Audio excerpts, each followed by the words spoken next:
Then it happened. 1 second, I was walking down the hallway, chart in hand, talking to a colleague about a patient. The next, pain.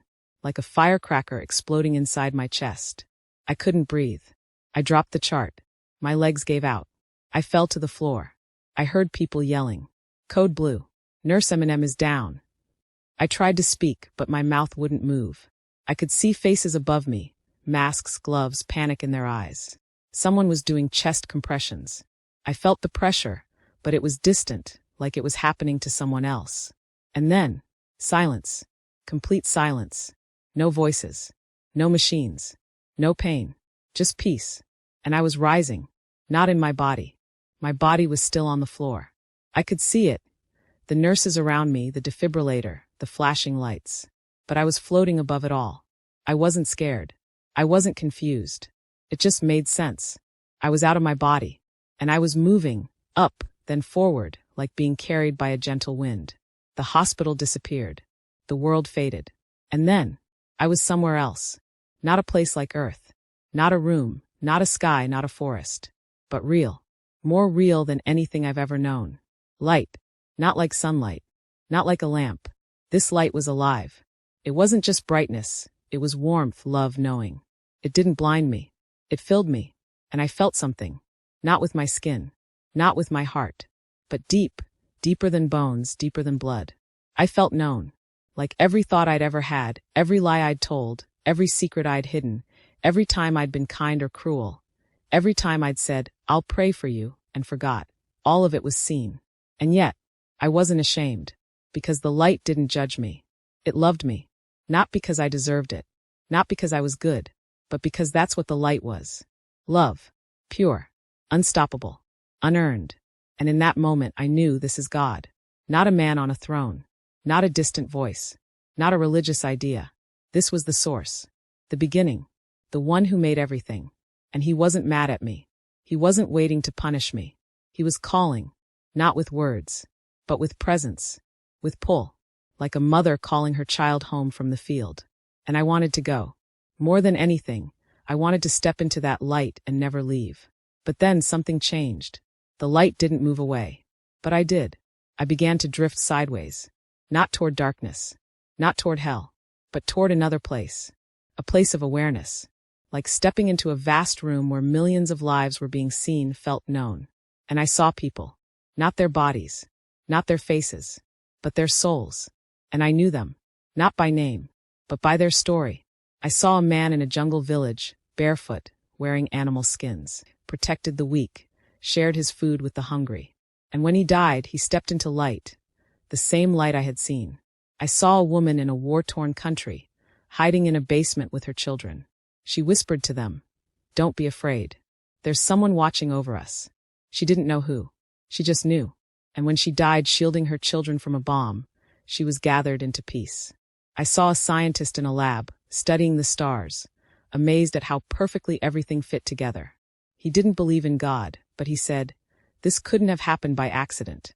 And when he died, he looked up and understood. And I saw others, people who had lived selfish lives, who hurt others, who knew right from wrong but chose wrong anyway, who silenced the quiet voice inside them that said, "This isn't right." And when they died, they turned away from the light. Not because the light wasn't there, but because they didn't want it. They had spent their lives avoiding truth, avoiding love, avoiding accountability. And in death, they kept running. Not into fire, not into torture, but into the distance. Like a child who runs from home because he's ashamed, not because the home isn't open. And I realized, this is what hell is. Not a place of punishment from the outside, but the consequence of choosing to live without love, without truth, without God. It's what happens when you say no so many times that, in the end, you can't even see the yes. But here's what shocked me most. The people who never heard about God, they weren't punished. God didn't send them to hell because they were born in the wrong country, spoke the wrong language, or never met a missionary. That's not how he works. I saw it clearly. God reveals himself in more ways than just a preacher's voice or a Bible in your hands. He speaks through the sunrise, through a mother's love, through the quiet voice that says, "Be kind, tell the truth, help that person." He speaks through the beauty of a flower, the loyalty of a dog, the ache in your heart when you see injustice. And every person, every single one, has heard that voice. Some louder than others. Some clearer. But everyone has heard it. And what matters isn't whether you knew the word God. What matters is what you did with the light you were given. He chose good. He honored life. He respected the sacredness of creation. And God honored him. The woman who whispered to her children in the dark, she didn't have theology. But she had faith. A simple, quiet trust that someone was there. And God welcomed her. But the rich man who crushed the poor to get richer? The woman who lied and manipulated to get ahead? The man who laughed at the weak, mocked the kind, and called conscience weakness? They weren't lost because they never heard a sermon. They were lost because they rejected the truth they did have. They heard the whisper, but they called it fear, or nonsense, or weakness. And over time, the voice grew quieter. Not because God stopped speaking, but because they stopped listening. Free will isn't just about choosing what job to take or who to marry. It's about choosing what kind of person you become. And every choice matters. Every act of kindness. Every lie. Every time you help or hurt. Every time you silence your conscience or obey it. These aren't small things. They shape your soul. And when you die, you don't become a new person. You become yourself, fully revealed.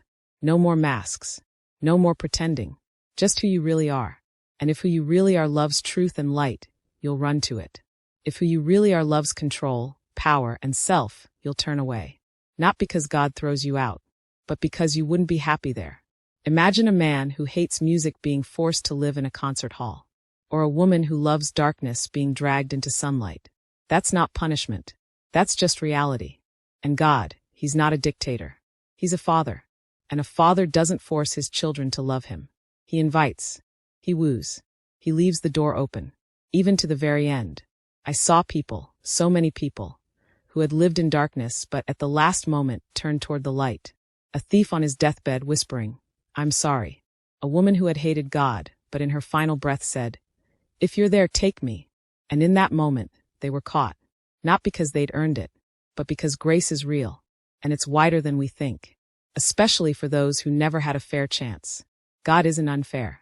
He's not sitting in heaven with a checklist. Did you hear the gospel? No.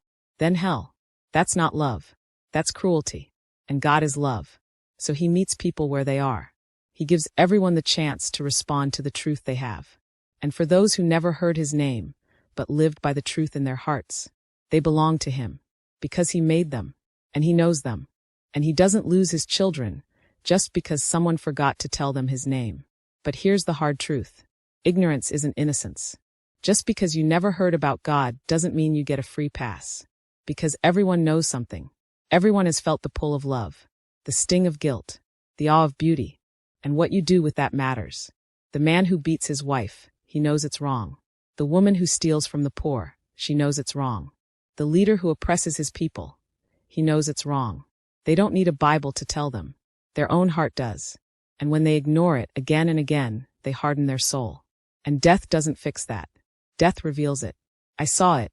People standing in the presence of God, and instead of joy they felt exposed. Not because God was angry, but because they could no longer hide. All their pride, their lies, their selfishness, laid bare. And some turned away, not in rage but in shame, because they finally saw themselves clearly. And they didn't want to stay in a place where love was that real. They weren't cast out. They left. And that's the tragedy. Not that God didn't love them, but that they couldn't receive it. Like a man dying of thirst who refuses water because he's too proud to admit he needs it. But back to the light. Back to the love. That's where I wanted to stay.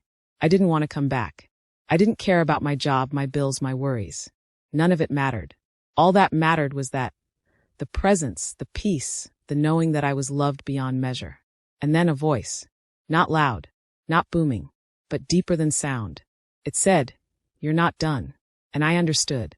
My son, David, he was only 10. Who would raise him? Who would kiss his forehead when he was sick? Who would teach him how to be kind? Who would tell him about this, about the light, the love, the truth? I wasn't done. My work wasn't finished. And so, reluctantly, painfully, I was pulled back. Not like a rope, not like force, but like a tide drawing me home. And then, pain, cold, noise. I gasped. My eyes flew open. I was in a hospital bed, machines beeping, tubes in my arms. Doctors around me. Someone said, "She's back. She's alive."